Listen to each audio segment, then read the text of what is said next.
Okay, here we go. It is time for a death battle. And today's fighters are Ryu versus Jin. Street Fighter versus Tekken.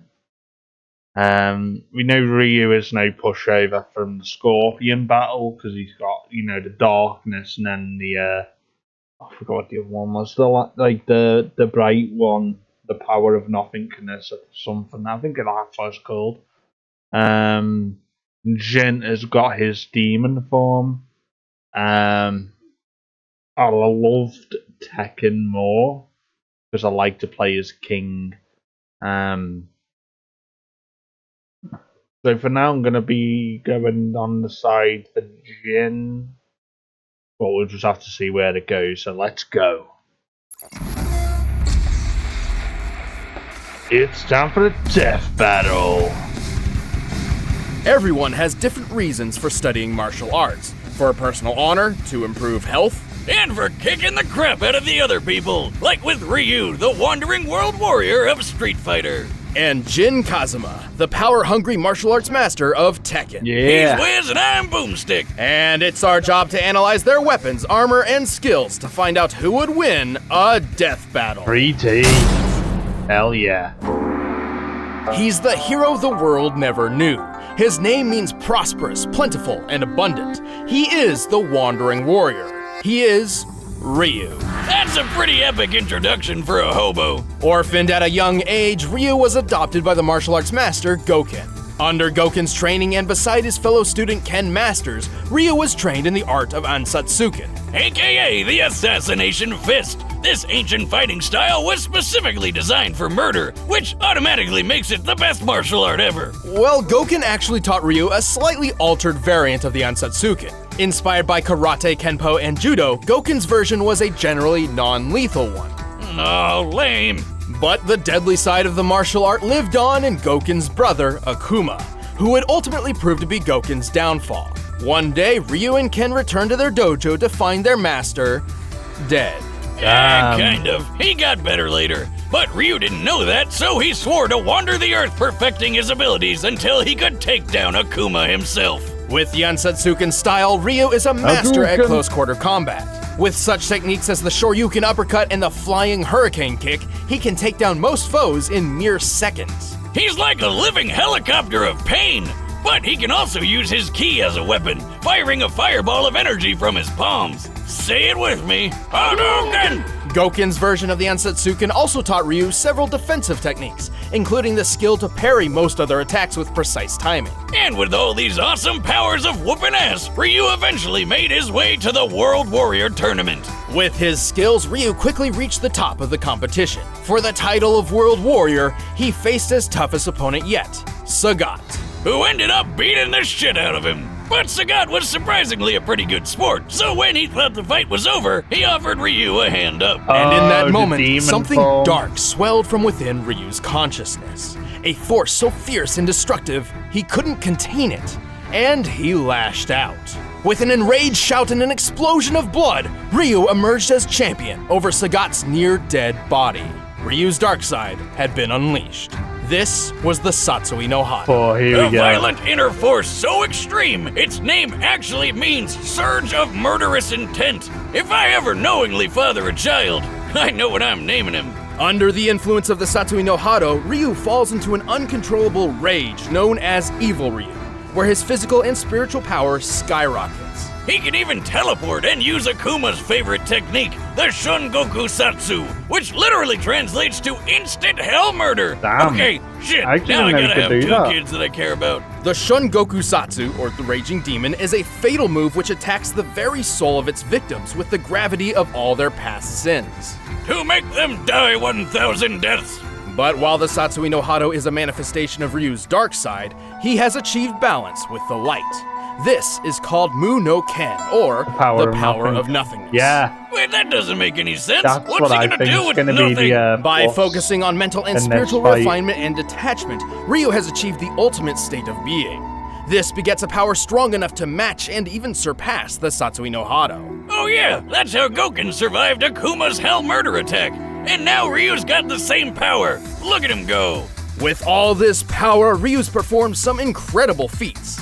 Aside from winning the World Warrior tournament, he's dodged bullets, destroyed skyscrapers, and survived Balrog's gigaton blow. Yeah, remember him from that boxing match we did? He's strong enough to kill an elephant in one punch. Yep. Ryu is so tough that he's survived getting impaled. And when he goes evil mode, he can just walk through gunfire. He's strong enough to lift this enormous boulder over his head. By estimating the boulder's volume compared to Ryu's height and assuming a sandstone composition, we can determine it must weigh at least 36 tons. Plus, there's a guy sitting on top of the boulder, and he's lifting his own boulder. Man, Oro's cool. While Ryu's fighting record isn't perfect, his wins far outnumber his losses. He's defeated his friend Ken, the dictator M. Bison, and even a genetically engineered super warrior named Seth. But those were just pit stops compared to his frequent battles with Akuma. And if you don't know, Akuma shattered an island with a single punch, split Ayers Rock in half in Australia, and jumped to the ocean surface from 4,000 feet below in 3 seconds while destroying a submarine. That's about 3,000 miles per hour, by the way, and I guess he just powered through the bends. Yeah, he's definitely final boss material.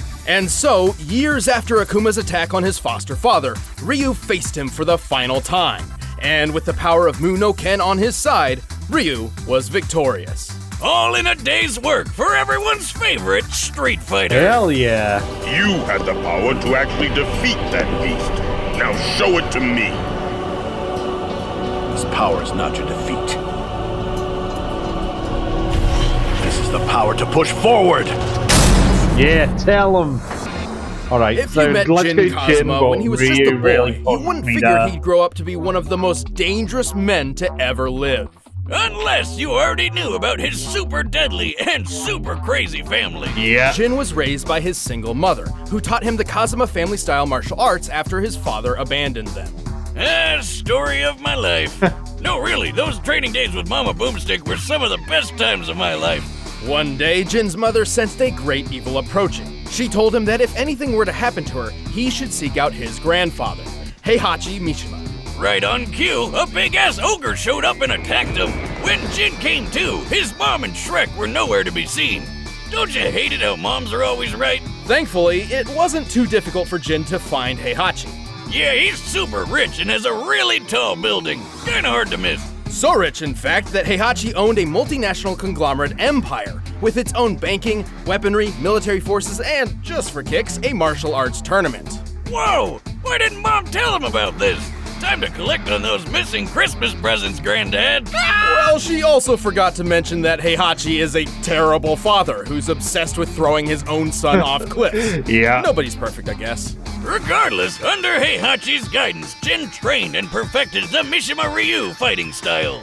With 2 types of martial arts mastered, he's got all sorts of techniques that can pack a punch. Such as the flash punch combo and the electrically charged lightning screw uppercut.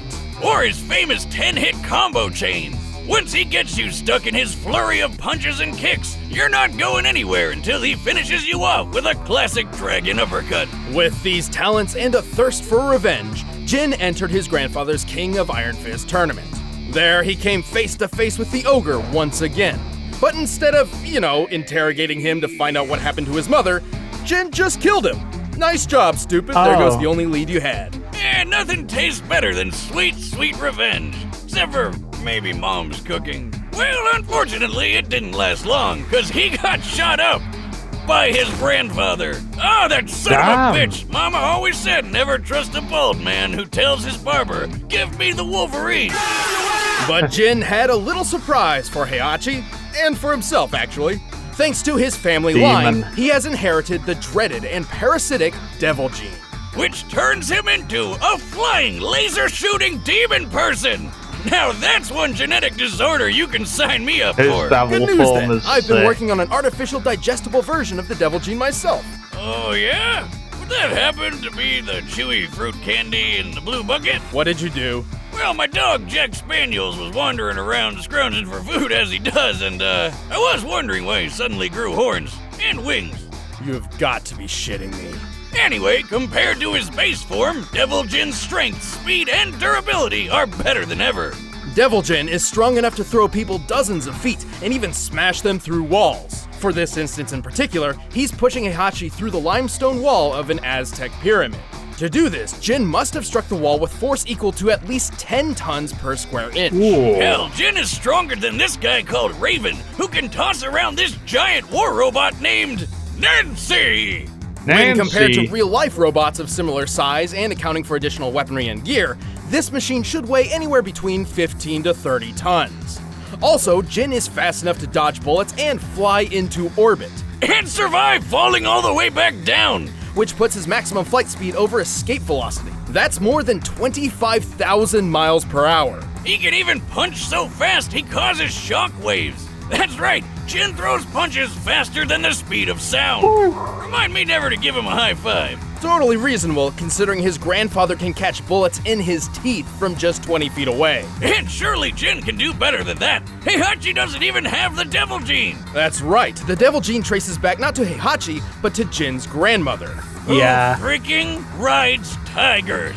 As a result, Heihachi's son Kazuya inherited the devil gene and passed it on to Jin. Kazuya's powers are basically the same as Jin's, and he's shown just how far the devil form can go. True. He shot a blast powerful enough to erupt a volcano and survived a satellite laser straight out of Independence straight Day. down. This is the same laser that once shot the robotic soldier Gunjack. By measuring the blast radius and resulting devastation, the laser's firepower appears to equal 3.7 megatons of TNT. Damn.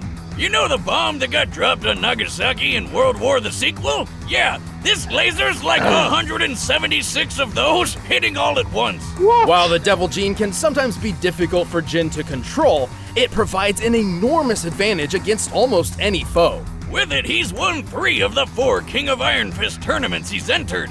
He's defeated Heihachi, Kazuya, and even the supposed OG Devil Man himself, Azazel. Too bad he had to start World War II sequel just to find him. Kind of a dick move. Jin's certainly no angel, and hardly a hero. Still, when it comes down to it, he is the child of destiny, and not even the devil's blood can seal his fate. Can't you understand? All this fighting is pointless. It's never gonna end. It will end with this bloodline. And that is why I fight. God, Jin is so cool. All right, the but so is combatants are Ryu. set. Let's end this debate once and for all. But first, all this talk of Jin is making me want to pour I a wanna glass go for and Jin, eat I some really delicious do. Blue Apron. But I feel like Ryu's gonna get the win. So I'll go for. Right now, it's Oh, time I'm for gonna a regret death it. battle! I'll go for. I want to go for Jin. Why is it grey?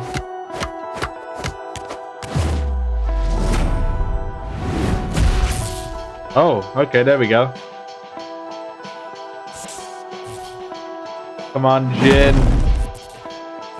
There's no way I can lose. Talk is cheap. The answer lies in the heart of battle. Here we go.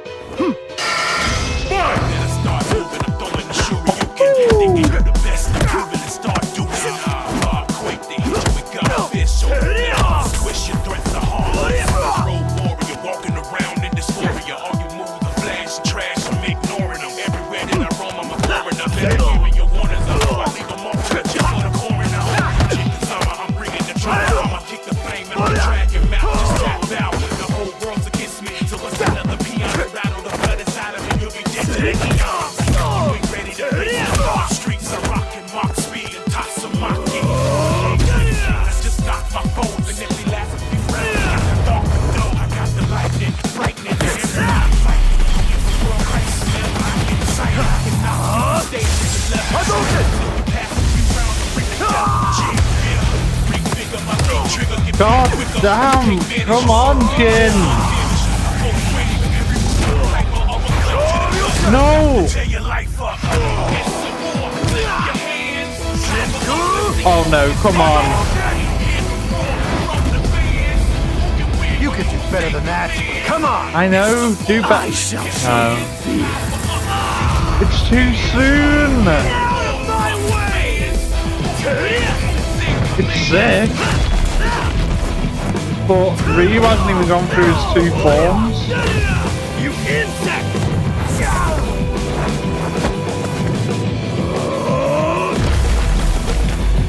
Damn!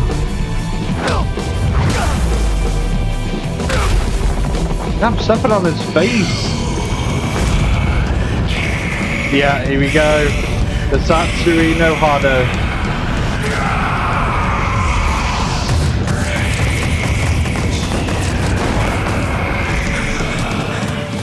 Come on, Jin, run!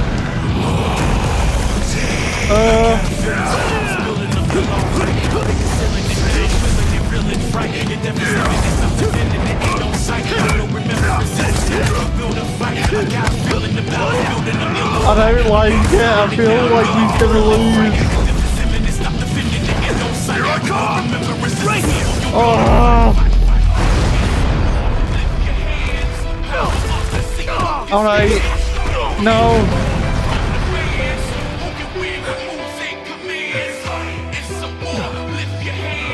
Okay, he's lost his form.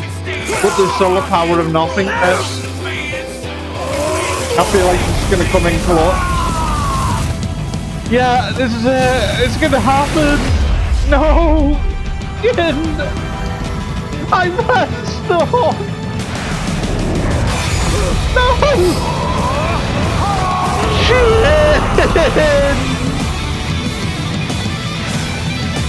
No! God damn it!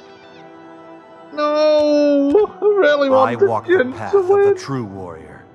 Shut your mouth. KO! Oh! I get why it's called the power of nothingness now! There's nothing left in his chest! This one was a Shut the hell tricky up. match to decipher. Both Ryu and Jin had many displays of incredible feats, but very few truly showcased the upper limits of their power. We know that in their base forms, both could lift around 30 tons and move at supersonic speeds. Also, we know Ryu could maintain a much better level of control and discipline in Muno Ken than Jin in Devil form. Yeah, hardcore Tekken fans know he had pretty good control over it in that Blood Vengeance movie, but it's pretty inconsistent with game canon. Even Tekken's creator has said it's not canon. Also, Jin's fall from orbit feat was impressive, but it is hard to quantify due to its presentation. Even if we assume we are to take it literally, a man of Jin's size landing at terminal velocity would equal around 18 tons of force. But to find their limits, we had to scale them to Here we comparable go. characters. Scaling Jin to his father Kazuya was logical. Kazuya survived that 3.7 megaton laser blast, and it's clear it was necessary for him to be in devil form to do so. Kazuya's own laser blast was strong enough to help kick off a volcano's eruption, a feat which could require up to 100 megatons of TNT. But that's a very generous estimate, and its actual potency is likely much less. Since their power comes from the same place, and Jin's even defeated Kazuya before, it's safe to say Jin can do all this too.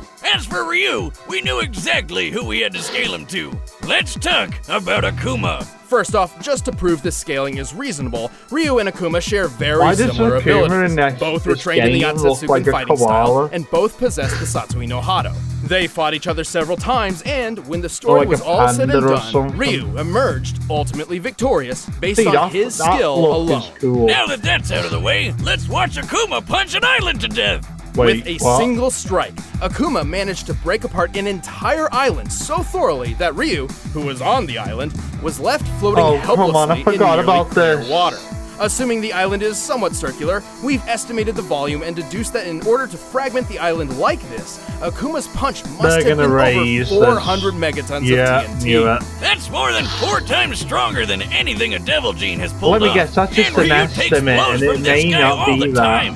Sure, Ryu wasn't getting hit with 400 megatons every time Akuma landed a punch, but the most a Devil Gene carrier has ever survived amounts to less than 1% in comparison. Even if Jin could survive a strike as strong as Kazuya's volcano feat, it still pales in comparison. The fact that Ryu survived being on the island as it was blown apart helps justify this scaling too. Well, Jin still takes the speed advantage with that flight into orbit, but it doesn't mean much when the difference of power and toughness is this massive. When it came down to it, Ryu's strength, durability, and control were just too far out of Jin's reach. Wait, Wiz, we forgot a feat. You remember that gun Jack robot? A later model of Jack once destroyed a meteor. Couldn't we just scale Jin to that? Well, it's unsupported by canon material, but even if we did, guess who destroyed an even bigger meteor? Akuma? Damn! Well, gin up, everybody! Ryu's taking care of business. The winner is Ryu. Thanks for watching. If you guys want exclusive commentary on the episode, just click that little box right over there. And if you want the battle music from this episode, you can get it by clicking the link in the description. You know this by now. Who is it? Come on. Wait. What's that? Samurai Jack versus Afro Samurai? Ooh. I think I'll have to go for my boy Samurai Jack. Don't know actually anything about Afro Samurai. Maybe it's something I'll have to watch. But we're not talking about that today. Today it's about Ryu versus Jin. So yeah, Ryu versus Jin. Ryu won. Jin sadly lost. It was a sick battle though. The 3D animation made it so good, and I liked it a lot. But yeah, if you did enjoy the video, please make sure to head over to Death Battle to show your support, and make sure to like the video and subscribe to show your support.